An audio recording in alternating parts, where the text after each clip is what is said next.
If you are swirling in the overwhelmingly negativity everywhere, please hang out with me today. I've got some tips and techniques that will help give you a much more positive outlook on life. Hey, thanks for joining me. If you're new here, I'm Amanda. I'm a licensed marriage and family therapist and also certified Christian sex therapist. If you're interested in some more weekly encouragement and inspiration, make sure you subscribe and hit the notification bell so you'll be notified every week when we release a new video. In this video, I have 6 tips and a side note at the end to help you have a more positive outlook on your life and in general just feel better, happier. So there is so much negativity going on right now that I thought I would create a video more focused on the positivity. So I don't know if you've noticed, but 2020 seems like the year of negativity and, well, complaining.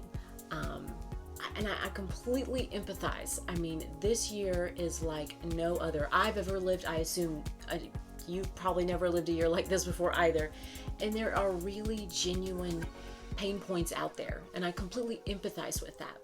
But at the same time, our focus is on the negative only, which breeds more negative. And this is still the day the Lord has made. And I will rejoice and be glad in it. I can't say that scripture without hearing my grandmother sing it, but it's so true. It's where we should focus, that God is still on the throne and that has not changed. And that brings us joy instantly. If God is on the throne, then we need to act like it. So tip number 1 is actually a choice. Stop complaining.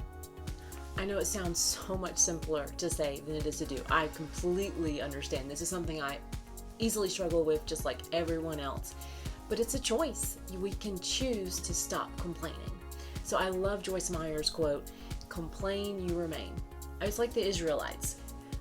Lord, please let us learn our lessons quickly and do not let us be going around this circle for 40 years. I don't know about you, but I would not like that one bit. So anyway, it's a choice. And that's the great news, that there's a choice. And so the antidote to complaining is simply gratitude. There is always something to be grateful for. I think in general, we complain more when our expectations are not met. So most of us had expectations for the year. Likely they do not look exactly like you planned. Your days, your weeks right now may not be as you anticipated. So like the other day, we were going to take our little girls to the sunflower garden. So we were excited. We're going to get them out. They're not going to be cooped up. It's going to be fun. They've never been before. So we got to the sunflower garden and Ariella was like terrified of the bees. Like, I want to go home terrified of the bees. We gave them some little sunflowers for their pictures and things, and literally she would just throw it down. Like, she was so afraid that a bee landed on her flower. So that was how she handled the day. And then Annalie, my littlest one, did not want to walk on the grass or the dirt because she was wearing sandals and didn't want to get her toes dirty. So she wanted to be carried. So not what we expected at all. My girls. And honestly, their complaining did put a damper on the mood, and negativity does breed more negativity, but we chose instead to focus on the things to be grateful for. So we did get some beautiful pictures of my girls smiling. They enjoyed the tractor, and we made a choice. We made a choice to be grateful. So we enjoyed the smiles in between the chaos, and it was a choice. And you can choose positivity too. It's a choice. Choosing gratitude can be as simple as just saying thank you to someone, or even perhaps if you like journaling, I love the gratitude journals. So those are both great ways that we can focus on things that we're grateful for and shift away from all the complaining. Number 2, self-care and self-love.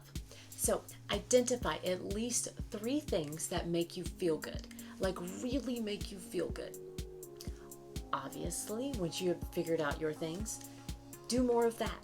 Find a way of fitting in more of the things that you enjoy that make you feel really good. So for me, I really enjoy new experiences. So my husband and I have taken our girls to do a few things locally here in Georgia to have some new experiences with our girls. It's been a lot of fun. So we've taken them to a rock garden one time in North Georgia. We took them to a fairy garden another time. And I just personally enjoy it. It makes me happy. I like seeing their smiles. I like the new experiences with my girls. And honestly, as a bonus, I get to spend the time talking to my honey in the car on the way there and back. And that's something that I enjoy. So for you, it could be anything. It may be sports or spas or the movies or shopping or taking a nap. Whatever it is, Find a way to schedule it and fit that into your schedule more often. So I want you to be able to value yourself enough that you can take care of yourself. It is really hard to be positive if you're not caring towards yourself. If you're struggling with being happy with yourself, try to remind yourself of the accomplishments that you've had in the past, something that you've done that you did really well, or things that just make you proud of yourself in general. So we all have these areas that need work, and it can be really easy to focus on those. And in truth, you do want to focus on them enough that you can make those improvements.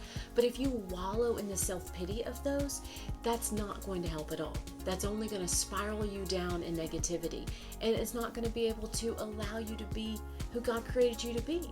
So it's important that you focus on the good things about yourself, the things that you like, the things that make you proud, and focusing more on those things will really help you to move forward. Focusing on the great things about yourself really allows you to appreciate God for how He created you to be you. So embrace your uniqueness. Number 3, start the morning strong. So every morning when you wake up, you have a choice. You can allow the negativity spiral to take over, or you can choose positivity. The morning is going to easily affect your entire day. So start it off strong. We have a guide to help you. We actually have a free mindset guide. It's down below. It is a daily mindset guide to help you renew your mind. It helps you calm your soul, gain confidence, and ultimately help you pursue your dreams. So you're going to want to get that. Check it out down below in the description. Number 4, laugh more. So there are so many scientific benefits that they have out there. I'm not going to list them here for laughing and how great it is for you. Laughing easily lifts your mood and helps you be more positive. So my therapeutic medicine of choice is to watch Friends. Andrew is amazed at how I can still laugh so hard at something I have seen way too many times to count. So, if you're a Friends fan, you get that. You probably are the exact same. But when was the last time that you laughed so hard? So for us, we actually took a trip out to kind of a drive-through zoo. So we had this rented zebra car, and I was not driving my car to get scratched to pieces through the drive-through zoo. But it was hilarious to me to watch my girls. The animals were sticking their heads in and their tongues in to get fed, and just the squeals and screams of my girls still make me smile. So what are some people or things that make you laugh? Find ways to incorporate more of that into your life. Sometimes if you want more joy in life, you have to be active about it. Intentionally make it happen. So speaking of people that make you laugh, number 5, spend time with positive, supportive people more.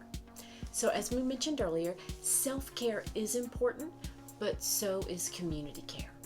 It's harder to be in community right now, so we have to be more creative.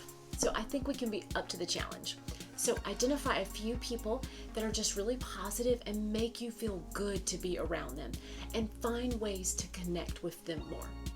Also, being around your mentors can be very helpful. We had a mentor that we spoke with just the other day, and it was such a short phone conversation, but it just lifted my soul. It was just a sweet time. I just felt complete overwhelming joy just from talking to him for such a short time.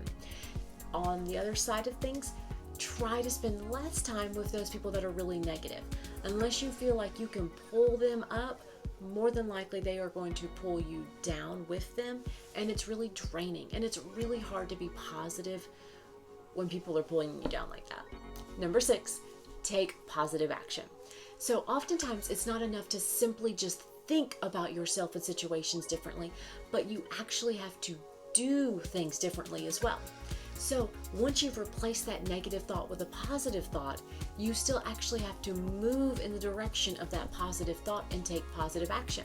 So for example, if you have a job and your thought is, you have a job that you don't love, your thought is, I will never find a job that I love. And you replace it with a more positive thought, which looks something like, I may not love my job now, but I can find a job that I will love. Well, then you have to move and make positive action steps in that direction. You have to update your resume. You have to job search. You have to actually go after that dream job and actually take positive action not just simply positive thinking. Okay, as a side note that I mentioned earlier from before, so if you are going through some hard times, lowly times, perhaps grieving the loss of a loved one or something like that, please don't stuff your feelings. It is completely okay to be sad. So you don't need to focus your energy on trying to find the positive. Just focus your energy on getting support from loved ones. So to stuff your feelings won't actually help you. That won't make you feel better. It's actually healing, truly healing, to feel all that you're feeling. It's okay to be sad. It's okay to be angry. It's okay to be upset. Whatever you're feeling, that is okay. And so we don't want to just stuff that. We want to allow ourselves to truly feel. Again, we don't want to ignore our feelings. Oftentimes it's the lowly points in our life that actually propel us forward. So we don't want to ignore how we actually feel. If you are in a lowly place right now, give yourself some grace. So how would you respond if a friend of yours was in the exact same circumstances that you're in right now? You would likely tell them how normal it is to feel mad, sad, angry, upset, whatever they're feeling. And you would just simply gently remind them that things will get better. In general, we all could use some grace. So if you have been complaining a lot, super negative, give yourself some grace. Show yourself some self-love. Especially if you're watching this when this video has been recorded. We're in a pandemic. Give yourself some grace. We're going to get better, but give yourself some grace. So choose to find the positive. Choose to find things to be grateful for. And enjoy the smiles in the chaos. Thanks for joining me. If you could, please help us out and give us a thumbs up down below if you like this video. And share it with a friend. I'm sure someone else can also use some more positivity. So don't forget to get your free mindset guide down below in the description. And as always, subscribe for more weekly influential encouragement and inspiration. I'll see you in the next one. Bye.